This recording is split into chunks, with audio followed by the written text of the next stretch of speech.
What's up, everybody? Welcome back to another episode of the Climb Together podcast. I'm your host, Turner Scorpion, here with my co-host, Deception. Deception, say hi. What up? Welcome back to another episode. This is episode 124. We're kind of chugging along here. We did like a little 2-week break. I had some personal family emergency business things to take care of. But I'm back now. We're good. Things have been handled. We're back. We back. Sorry about that, guys. I know I kind of just fell off the face of the earth for 2 weeks. I will talk about it soon. I can't talk about it right now. Once I can talk about it, you guys will be like, oh, that makes sense. Right, Deception? Yeah, I mean, that's usually how it goes. Yeah. You'd be like, oh, okay. Checks out. So we got quite a few topics to talk about this week. The biggest being the Esports World Cup has been going on. It started like on the 10th, I think it was opening day. So they've been rolling with that. It's been going for a minute. Yeah, so we're getting like through it. I think we didn't cover esports the Call of Duty champs either. I think that was the week after, cuz we definitely got through champs. Did we cover champs? Oh, we did. Yeah, because champs was in like the middle of June. Oh, that's right. Yeah. Sorry. Brain fart. I'm talking on the phones all day, guys, on my job now, and it's tiring mentally.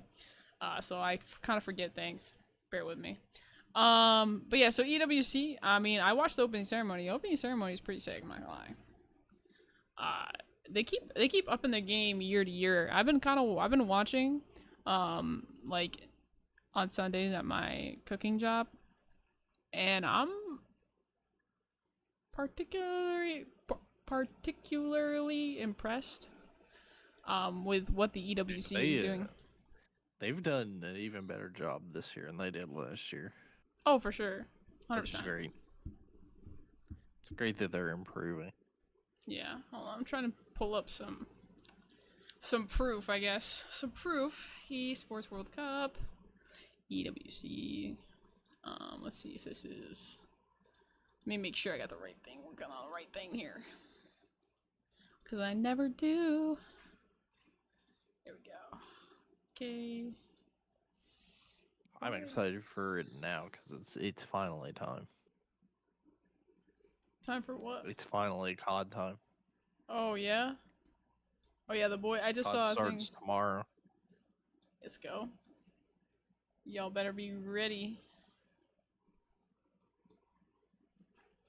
What? Okay. BO6. BO6 taking the stage at Esports World Cup. Alright. There we go. Now we're all set and dandy. But yeah, so I mean, they've been doing. We're on week 3. There's gonna be the watch parties for Scump and Zuma as always.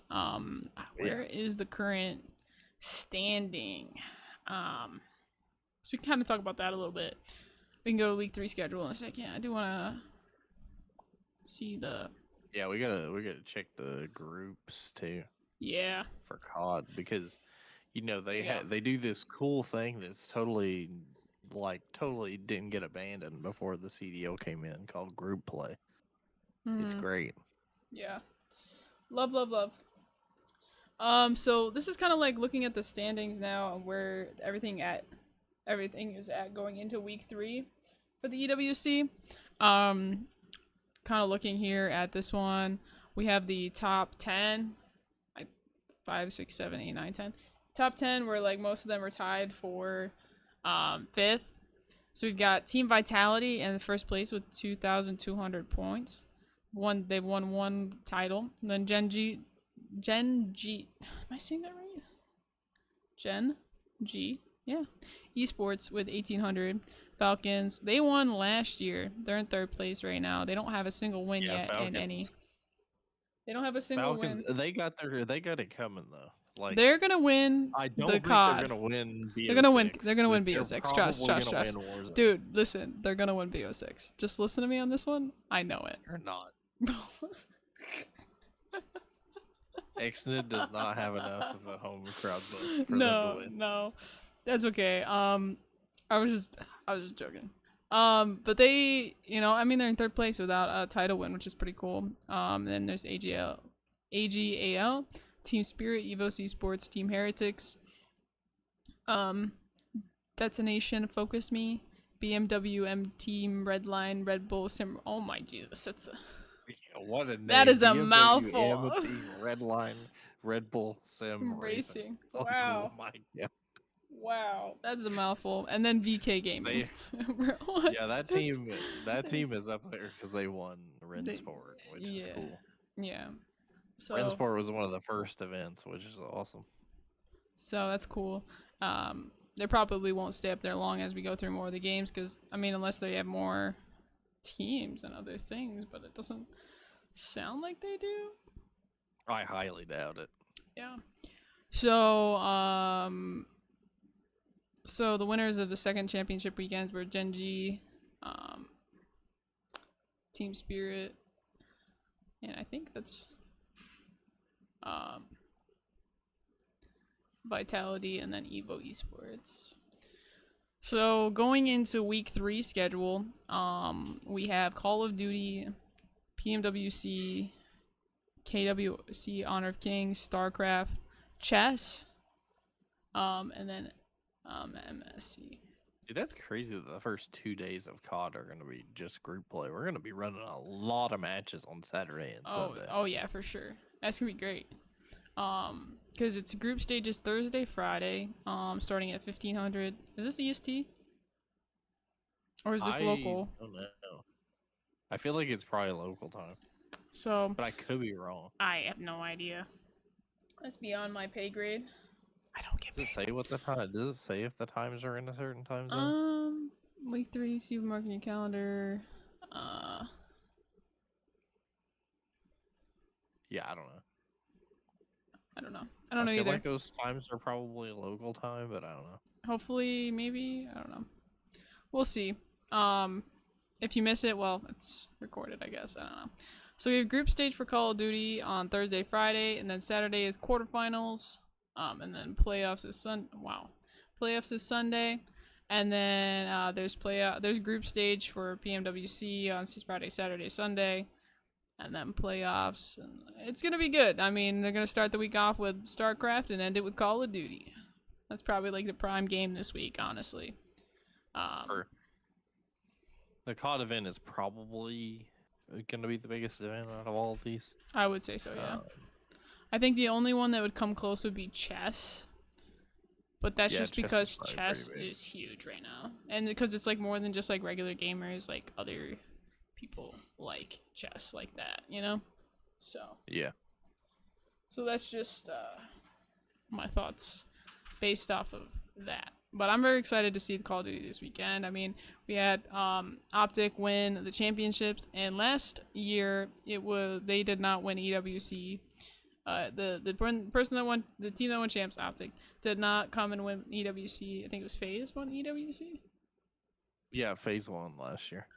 So I mean, it'll be interesting to see because it's not guaranteed that if you win champs, you win EWC too. But honestly, this is my personal and professional opinion.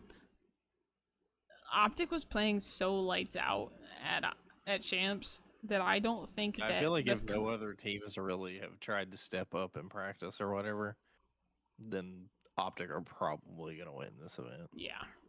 So I would. The only team that I think that they probably has a shot against them is probably Thieves, and that's just because we've had even more time, and Thieves suffered such a bad loss at champs that I think that they'll try their best to come out hot here at DWC. Yeah.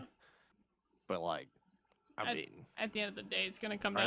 I think it's a pretty safe bet to say Optic is gonna win this. Yeah, if I were a betting woman, I would bet Optic for sure. Let me see. Would it be here or would it be? Probably have to. If I had to guess, you'd probably have to go to either COD League or CDL Intel. CDL Intel's probably better. I think they have it. I think you can see the groups there. All right, let's go. But the groups are gonna have. Look at that stage, though. Yeah, that's gonna be sick. That's gonna be good. That's gonna be great. That's gonna be beautiful. All right, let's go to CDL Intel. Looks like they're like at champs. Okay, so we got the groups here. So Group A is gonna be Optic, G2, which is Rocker. Yeah, you got to remember that like a lot of these teams where like the parent company is like a major brand, they're going to be representing the parent company and not the CDL team. Yeah. So it's like 2 to 3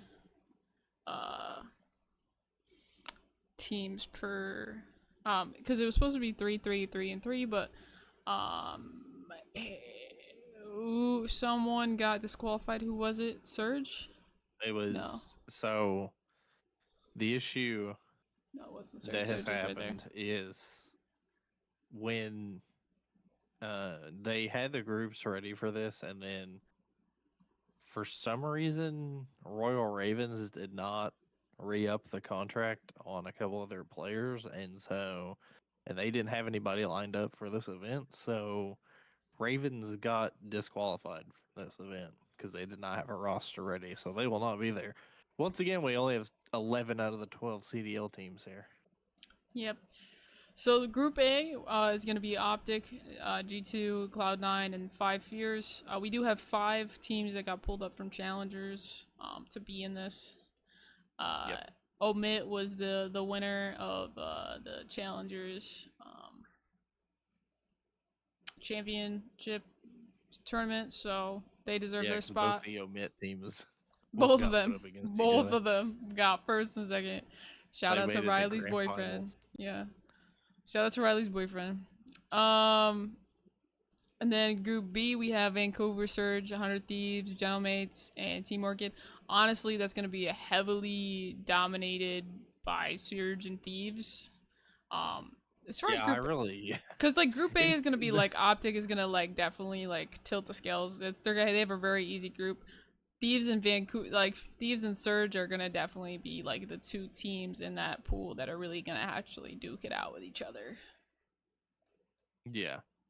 The group that I'm most intrigued by, just because of the Challengers teams that are in there and the CDL teams that are in there because of how their seasons went, is Group C. I think Group C is probably going to be, from a competition standpoint, I think Group C will be the most fun to watch. I think Group D is going to be interesting too, honestly, because FaZe Clan and Heretics are really, really good teams, right? Like, well, Heretics have their moments, I guess. FaZe is a really good team when the stars align for them. I mean, even then they still win majors and whatnot.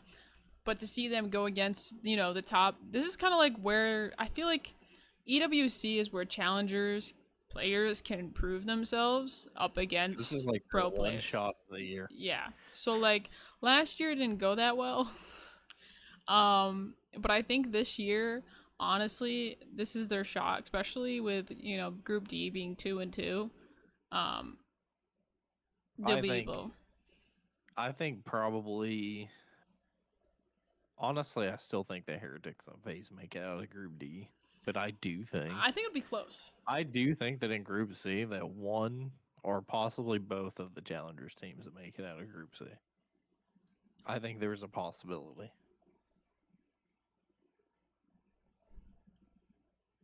Yeah, I mean, I think because Boston Breach and Falcons has not been on their game. I mean, maybe with some of the roster changes that were made, but I don't know if they had enough time to kind of like mesh together. Like I don't think they definitely had enough time now, but like they weren't looking that great at. That's the other thing too. Is you got to remember that between champs and this event, there are a couple teams that did make changes. That's true. So you're gonna see a couple new faces going into EWC. It'll definitely be interesting and it'll be a good watch. So and they're gonna be playing a lot of different. There's gonna be pool play. They're gonna be playing a lot of games. We're gonna see a lot of Call of Duty, more than we get in a Call of Duty, CDL weekend. So, make sure you tune in to either the stream or the Scump and Zuma watch parties because it's gonna be good. I'll personally be in the Scump watch party tomorrow when I get out of work. And on my breaks. Anyway, so yeah, great stuff. Great stuff. Good stuff. Honestly, I do think Optic is gonna win, but who knows? And then there also coaches will be allowed on stage for this, which is really that's gonna be very interesting because my thing about the coaches is like I know it's like a big deal because this has never really been a thing outside of like a couple events. Like they did it in the old ESWC, they allowed this, but like now that coaching is way more prominent than it was back then, this is a little different. I still, I don't know. Unless they've been practicing with this, I really don't think the coaches will make as much of an impact as people think they will. But you never know. We'll see. I mean, because you got people like, you have people like JP for Optic and Karma, who like they have a lot of insight that if they gather that stuff in game, I mean, who knows? It could turn the scales for them. 100%. I mean, they used to have coaches behind them. I mean, a lot of esports do have coaches on stage with them, so it just kind of makes sense that when you're there's literally the first thing on my following page is them playing video games. That's crazy. So with a lot of different esports though, they do have coaches on stage with them. And so the EWC just kind of makes sense to have that back. I mean, I think if I remember correctly, there used to be able to be coaches on stage. I just don't remember when. They've only, for COD, they've only done it. The only other time that it was allowed was during the old Esports World Cup. That was the only time. Because I remember technically Pamaj has a championship as a coach. Oh, that's right. I remember the Optic Dynasty team let him coach them. That's and essentially all he did was just stand there and hype them up as like a stand fifth there, man look, in the rear. He really didn't do anything. He stood there and looked pretty, and that was enough. No, I forgot about that. But yeah, so I mean, it's gonna be interesting. I mean, if they're gonna keep it going forward, for the the EWC, it'll be something they'll have to practice. I mean, for some teams, it'll probably be a good advantage depending on like the coach and their ability to kind of take in 4 screens of information at once. And there's definitely gonna have to be some sort of about the coaches to me though, and this is like the best direct comparison I can give you is like how Halo allows coaches, but like the thing about the coaches in Halo is like the coaches are mainly just there to like kind of clue the players in so they don't have to overthink and they can just focus on playing the game. Yeah. Because a lot of the thing about the Halo coaches is they'll just be like, oh, this power weapon's up or overshield's up or whatever. They'll tell you like they know the cooldowns of the stuff and they'll tell you stuff like that. We don't have that in COD. So like it's really difficult because I really don't know. For one, I don't really know what the coaches could do that would help the players that like the players can't already do themselves. But like maybe like keep track of time on like hardpoint and stuff like that. Maybe like be like, okay, like one of you rotate now, or like do like rotation calls, maybe stuff like that. Or like, I mean, that could be true. It could be like if there's like a hill across the map and you want to rotate with like 25, 30 seconds, coach could be like, okay, there's 30 seconds left on the hill.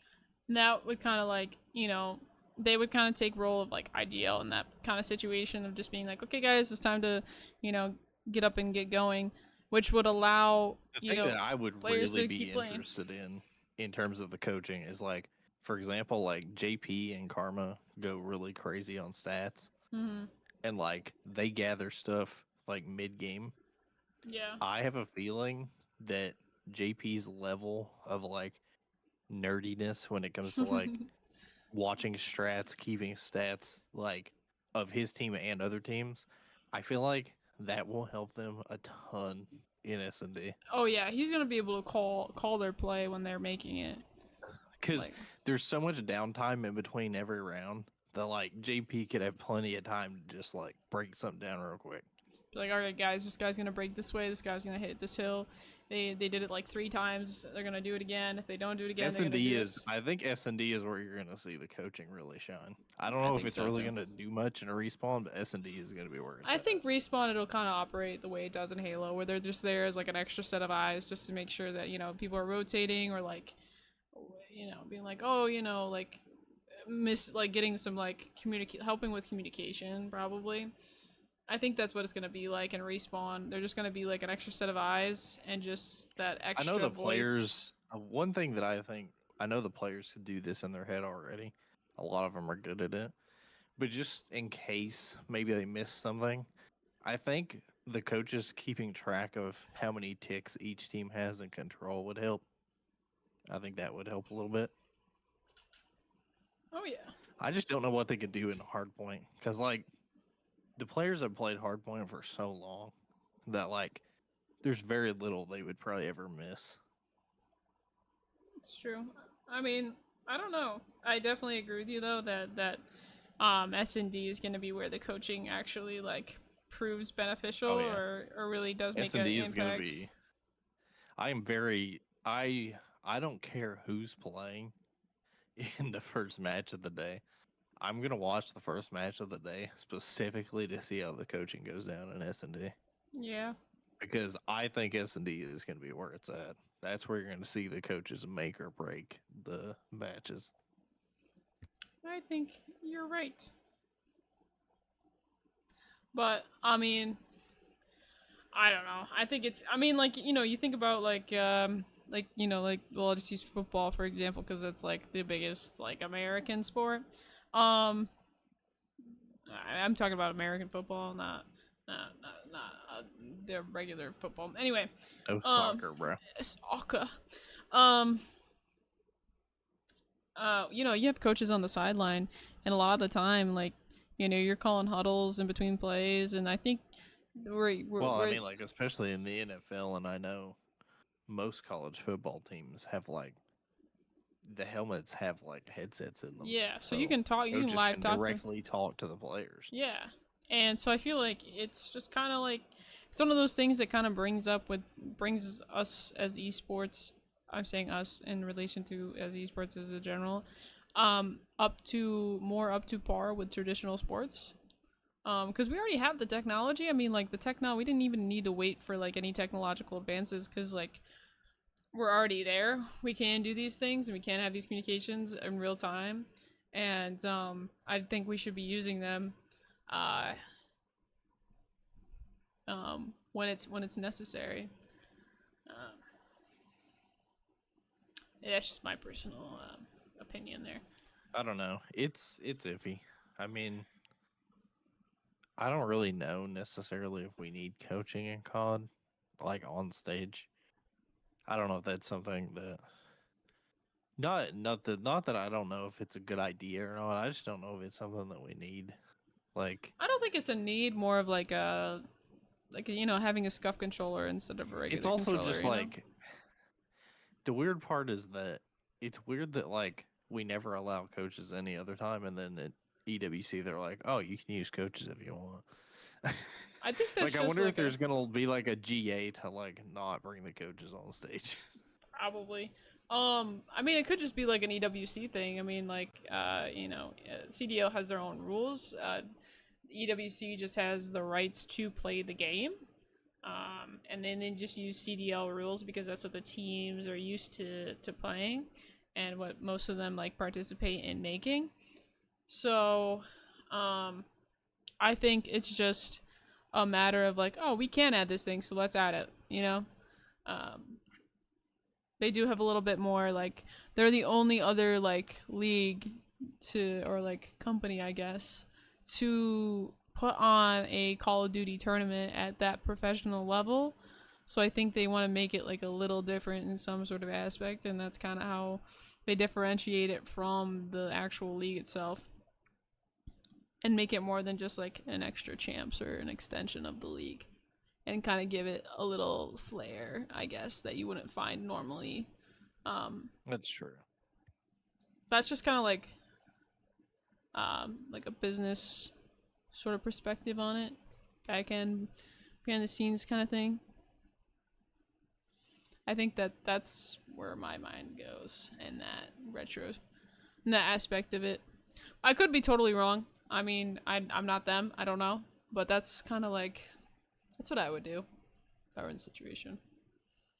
So, yeah. But I don't know. It's gonna be cool to watch. I'm excited. I love watching Call of Duty. It's this game is a really good COD to watch. Honestly, I really have enjoyed watching the competitive in this one. Just overall, I mean, we're like halfway through summer. COD season's almost over. That's kind of like how I keep track of years at this point. I use the Call of Duty calendar and not the actual calendar that everybody else uses. But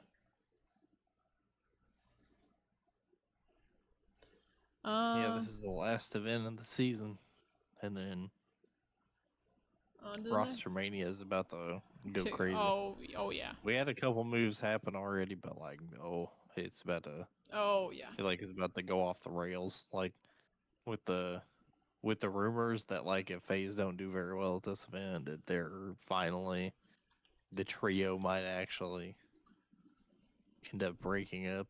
Like if that happens, this is gonna be crazy. Roster Mania. Yeah, I think so too. Alrighty. Anyway, moving on to the next topic. So as you guys know, like Deception and I, we follow a couple smaller games or just kind of like FPS in general. And Splitgate has been one of those games that we've been on since before it boomed in the summer of 21. We kind of hopped on a few months before it really took off as a game. And we've been following it ever since, especially with the announcement of like Splitgate 2 and then with the release of Splitgate 2. So they released a statement the other day that we're going to kind of like talk over here for a minute. Jesus Christ, my freaking things are they're all jacked up. Like, what did I do last podcast? Jesus. Anyway, I'm just scuffed. It's okay. We all know that. So, so they kind of sent out this message. They pinned it. This was like, was it yesterday? Yeah, it was yesterday afternoon. So, I mean, I'm just gonna quickly like read through it, and then we're kind of gonna talk about it, give our thoughts and whatnot. And projections, I guess. So, to the Splitgate community, we believe in Splitgate 2, and this game means everything to us. It's been our life for almost 10 years, starting in our dorm room, and we're more committed than ever to delivering the incredible experience you deserve. We've heard your feedback, and we agree with you. We launched too early. We had ambitious goals with Splitgate 2, and in our excitement to share it with you, we bit off more than we could chew.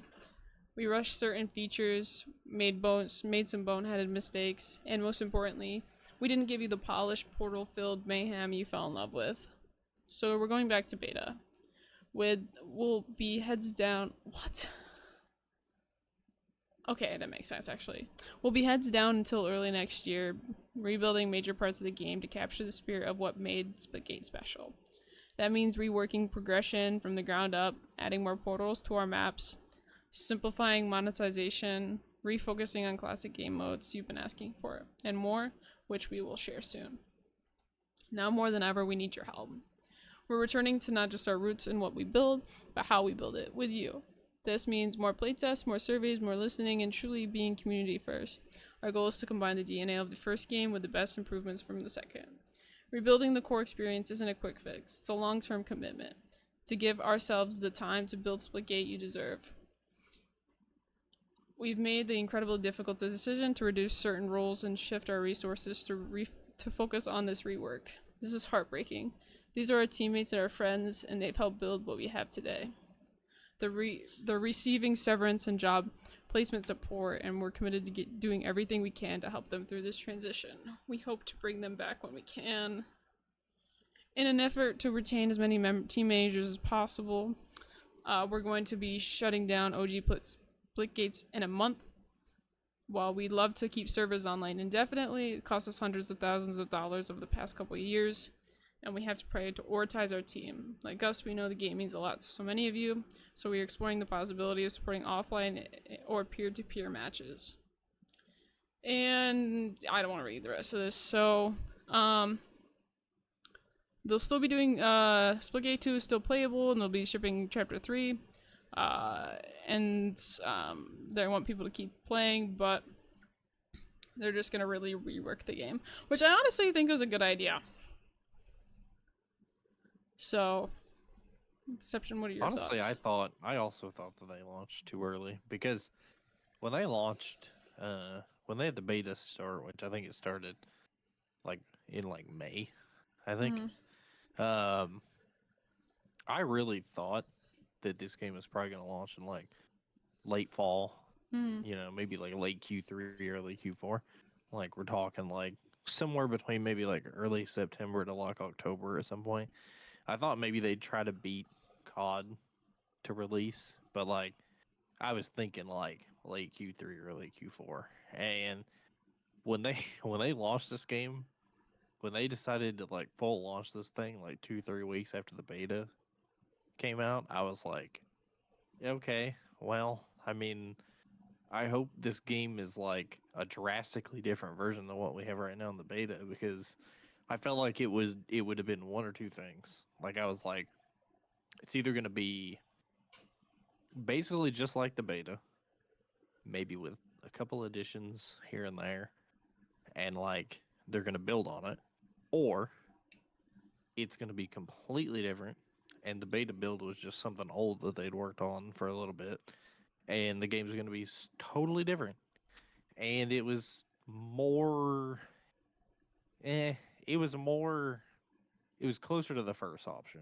Um, Outside of them launching the BR, which was a complete shock, it really was basically the same game that we had in beta, and that never looks super good.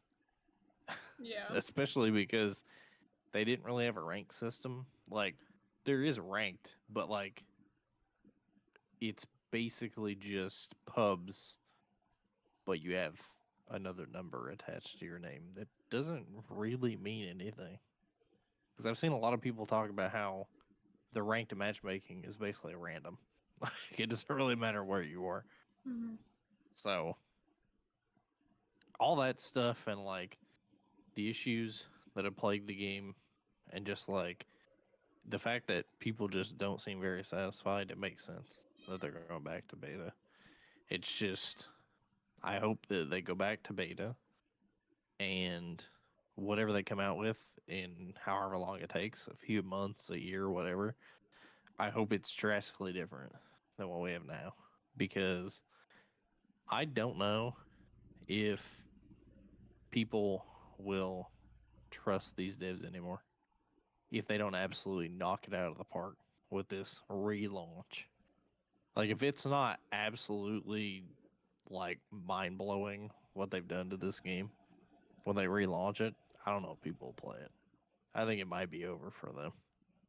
Like, especially with like the sour taste that people had in their mouth before when Splitgate, the original Splitgate that worked on it for forever, they made it what it was. It finally blew up and got the recognition that it deserved. And then they kind of just like they they sort of, I wouldn't say that they were slow on like innovating and doing putting stuff in the game, but like at the point where the game blew up, it was basically a beta like this game was for a while. Like they hadn't really done much with Splitgate, and then it blew up, and they announced that they were doing a battle pass. Like there was a season one, and like they were adding all this content, and then it took them forever to finally do that. And then the content they did add wasn't that great. And then even though there were still tons of people playing it, they were just like, "Hey, guess what? We're not going to develop this game anymore, and we're essentially just leaving it for our ambition to build a new game." Yeah. And I don't think people really like that very much. So uh, these these devs are riding a thin line, and I think the decision to go back to beta is good, but they got to really. like pull through and work on some seriously good stuff. Or I don't know. I fear that if they relaunch and it's not good, it might be over for them. And I honestly, like, if these devs lose like the faith of the players when they relaunch this game, I don't know if they try to make another game. Like, I fear it might just be it. Yeah. It's just, I kind of understand people saying that they launched too early and that this game is like, the thing about this game that I've heard a lot of people that played the first Splitgate say, and I kind of agree, is like, it's so different. Like, there are definitely good improvements. Like, I think like the gunplay and stuff in this game is a little better. The movement's better too. Honestly, the movement's better. The mechanics are better. Portals are not as good. Although I think rightfully they nerfed portals a little bit. I don't think they're as good. And then stuff like the class. I don't really agree with the class system. I don't know why they decided to do that. Like, it's kind of cool, but like, the only thing is the classes don't do anything outstanding. Like, and the fact that you can just refresh all their abilities and their ults in like 30 seconds, and it's just like, I don't know, it's weird. The class system in this game is really odd, and I feel like if they just removed the class system and just transferred all of the class stuff to like certain abilities that you can get, or like certain or even like things, like, characters. or if they do like how Halo has stuff like the overshield and all that, if they move some of those abilities to like to spawn in the map, I feel like it would be a lot better. I think so too. They just have a lot of things to like rework on, like just like the actual like structure of how like the game works. I mean, the game itself, like the gameplay is pretty like okay. It's just like the little like it's like the little things that add. It's like the shading in a picture. You know what I mean? You can have the lines, but you need the shading to really make it what it is. Yeah. And it's like they had a good game on their hands in Splitgate, the first one, and it's like, I just feel like they tried to do a little too much. They tried to do too much in this game, and they strayed a little too far away from the first game. Yeah. But honestly, I think it, you know, with them kind of, what is it? They're gonna do early next year, so 2026, which honestly could be good release, could be bad. I don't know. It depends. I mean, when they released, I mean, I think right before summer is kind of like a bad time to release for FPS games. It seems. First we have this with Splitgate, and then we had X Defiant, and it's just, oh my god, you know, it's just FPS games are really hard This is to just compete. another one of those classic cases of a game launching too early. Yeah. They want to be able to compete with the big boys, but you gotta take the time. My thing about them launching too early is I just don't understand why they didn't let the beta just ride for a few months. Because they could have. Like, Honestly, I was really shocked when they I launched thought the it. beta was gonna go for at least 2 or 3 months. Me too. And then they were like, "Oh yeah, by the way, we're launching on this day." I'm like, "What?" I'm like, "I thought we were gonna be beta." Because I thought for sure they would try to do as much as they could while still letting us play the game. Yeah. And then launch it kind of closer to COD. Like, when the game was done. I think honestly, like, if you're trying to beat COD, which always launches like middle of Q4 ish, beginning to middle of Q4, you want to launch late Q3 to early Q4. So I just don't understand why they decided to launch this early. Like, they could have waited, and this would have turned out better for them. Yeah, I don't know. I think it's they should have waited. I mean, it was a good decision for them to pull back the game. Because if they kept it launched, it would not have survived much longer. Yeah, I like that they brought it back to beta because now they're bringing it back to beta. It's like I think it tempers the expectations a little bit, Yeah, and it because also makes it easier for them to implement stuff because when a game's in beta, they don't have to go through nearly as many hurdles with the consoles to get updates out and to change things. Yeah. So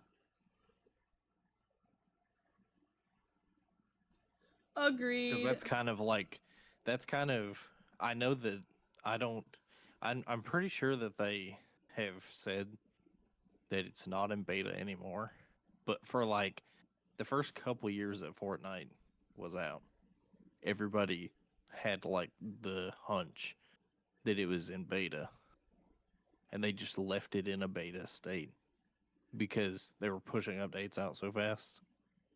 Mm-hmm. And because like with COD and stuff at that time, it would take it would take it'd be like 60 days. It'd be like a month or 2 months that they would have to like push out an update, and that's why their seasons would take so long and all that. So, we'll see. I hope the Splitgate, you know, comes back and relaunches and is really good. And I hope that we see like the fragments of that as like they keep it in beta and keep updating it. Yeah. But we shall see. We shall see. I really do hope that Splitgate, it it it it works out. Honestly, I love the game. I love the people that make the game. They're great guys. They really do care. They do care about putting the community first. And building a game that the community wants. People want to play. They want to make a game that people want to play and enjoy playing, and that's very rare these days. Unless it's at the smaller development level. But moving on to the next topic of today, I'm gonna let Deception take the lead on this one. Um, Deception, take it away. Take it away with what? You're Battlefield telling 6. me to take it away, and you're not. Battlefield 6. I anything. literally, you gave me the topics for today that we should talk about, and I've gone in order, and now we're at number 3. Technically, you haven't gone in order, but okay. Yes, I have. I did EWC. And then we did Splitgate. And now we're on Battlefield 6. There. Battlefield 6, I think, is going to be interesting. For the last like year or so, it's been up for debate as to what is going to happen with Battlefield, because there were rumors that it was going to end after 2042 was not received well, which I mean, rightfully so. The first couple months of 2042 was really bad. It was not great, but they improved it a ton, and now I think a lot of people like it. But like within the last year or so, they've been showing signs that they're going to put out a new Battlefield.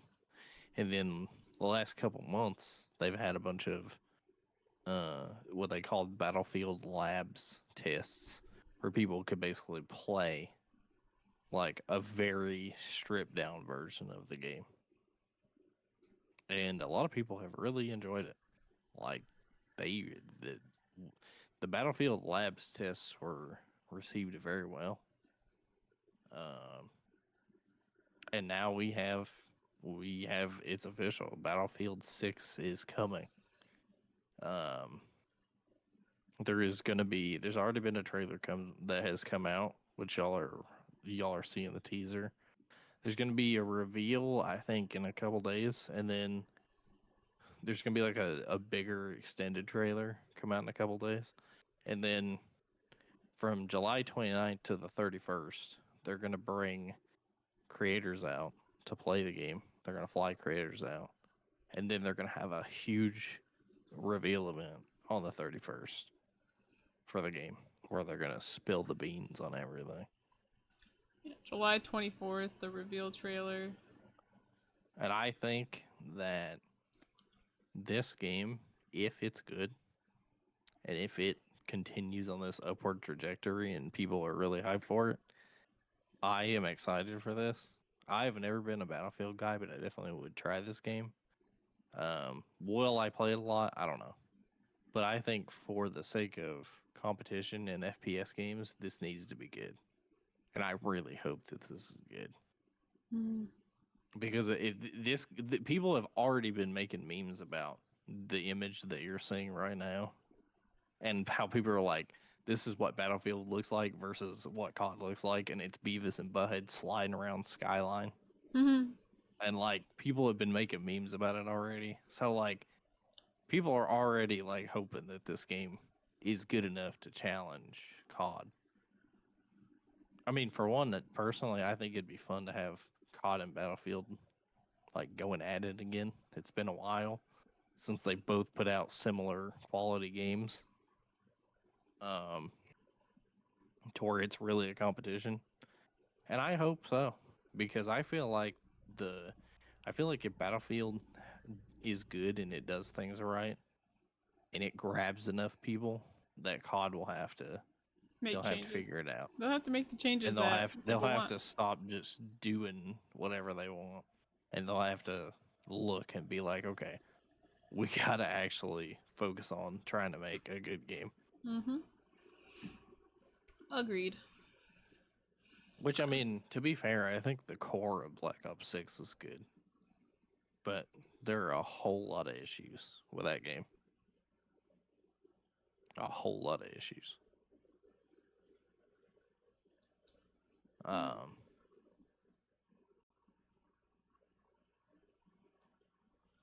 but yeah, I mean, if there's like an open beta or whatever for this game, I'll definitely try it. Me too.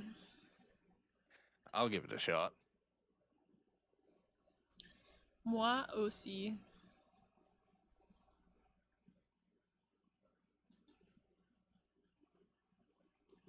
Alrighty. Moving on to the last topic of today's podcast is this new game on Steam coming out called Who's at the Door. It's like Dude, $5 it's game. so fun. It's so fun. It's it's a very um if like I've never played a game like this before, but I've seen a lot of people playing it on Twitch and on TikTok, Mm-hmm.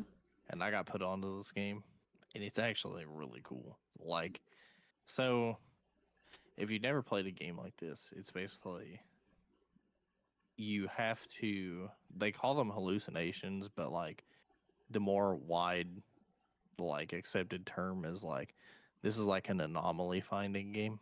Mm-hmm. Like, so you're stuck in this. Basically, the premise of this is you're stuck in a very small apartment, um, and you have there are a bunch of different hallucinations that can happen to you. Some of them are temporary, some of them are persistent, basically, and there's always somebody knocking at the door. And like you have to figure out if you should take the pills to advance to the next day or if you should open the door to see who's at the door. And it's a really fun game. Like it's actually really cool. There's like a whole story to this game, which I think is awesome. Um, I've played through it, but the cool thing is after you finish this story, like the main story mode, there is an endless mode where you basically just keep having to find the hallucination and seeing how far you can get up in the days. Mm. There's already been people going for world records. Somebody has almost got to like day 300. Oh my god. It just Like launched like 5 days ago. it's a really cool game. Like it's I wouldn't say that it's extremely scary necessarily. It is scary. There are some jump scares and some things that happen in the hallucinations that are scary. But like if you're somebody who's for like if you're somebody who's not super into horror games, this might be a pretty good game to like kind of ease you in, or like if you're into horror games but you're not trying to play a game like Outlast or whatever, and you just want to play a simple little game, like this is a cool game, especially for $5. Like this game's great. Yeah, I mean it's on sale right now for 10% off, so it's I've been having a lot of fun. $4.50. I've been having a lot of fun on it. I think it's great, and I've been watching people like I've been constantly getting TikTok lives of people playing it and doing the endless mode, and it's just fun watching people play and react to the game. It's cool. Like, what is this? It is cool. What? I like this game. I've seen a lot of people commenting on this chick. Bro. This is But yeah. I was gonna say something, but I'm not gonna say it. I'm gonna really telepathically tell all of you what I want to say right now. Anyway, yeah, it looks fun. Honestly, I might have to give it a shot because I mean, I like games that are great. like kind of scary, but not like I'm like pooping my pants kind of scary. It's not super scary. I like Phasmophobia is like it's worse. You're probably see this game is kind of a lot like a Phasmophobia type game where it's like this game is not scary enough that you're probably gonna see it in your nightmares, but it's a fun little get your heart rate up, kind of scary game. Get your adrenaline going. There are some hallucinations that like basically do nothing. It's just like maybe something, maybe one of the objects moved around the room, or like there's something there that used to not be there, or whatever. But there are some hallucinations that are genuinely scary. This is how I watch people sleep when they at nighttime. Hello. But that's kind of like the fun of the game, and like the replayability is the fact that, especially in the endless mode, it's like some hallucinations basically do nothing, and you're just like, okay, whatever, I found it, we're good. And some of them genuinely scare you. And then it's like you'll have like a situation where there'll be like 3 or 4 days in a row where it's like it's one of those hallucinations where you're just like, okay, whatever. And then you'll get the crap scared of you by one of them, and you're like, okay, I'm awake now. Nice. All right, I'm gonna have to give it a shot because honestly, that sounds really fun, and it's only like $4, so $4.50, and that's not bad. It's really fun. I mean, for endless fun, where you can go to around 300, day 300, like, come on. That's like a no-brainer. And your PC could probably handle it, too. Probably. Dude, I have half a new PC right now. I just need to get the other half. We're working on it. It's a grind. We're getting there. We're trying. I'm probably going to order a new part this week. But we'll see. Anyway. Anything else you want to talk about today, Deception? I think we're good. All right. So thank you guys so much for tuning into this episode of Climb to Get the Podcast. I've been your host, Tony Scorp, here with my co-host, Deception. Deception, say bye. Bye. And thank you guys so much again for checking us out. If you guys are watching this on YouTube, make sure to go follow us on Twitch. We stream this live every Wednesday at 9 p.m. EST over on twitch.tv/Toners_Scorp and twitch.tv/Deception276. And if you guys are watching on Twitch and you guys missed part of the episode and you guys want to watch the rest of it, make sure you go check out the YouTube channel, Tonage Corp. We have all the episodes up there. You can watch previous episodes, this one. If you watch some of the other ones, you can watch all of them. They're all there. Except for missing 19. We're like missing one episode that kind of just like disappeared into thin air. Whether we skipped it on accident or it just got lost in the sauce. There was 123 episodes up. Would be 120. 19 is gonna be like our Optic Podcast episode 100. We're gonna have to we're waiting to remake it at the right time. Yeah, we'll remake it at some point. We'll see. I don't even know, but maybe it's never the right time. Who knows? We'll know when we know. We'll do it when we know. Anyway, thank you guys. See you guys next time. Peace.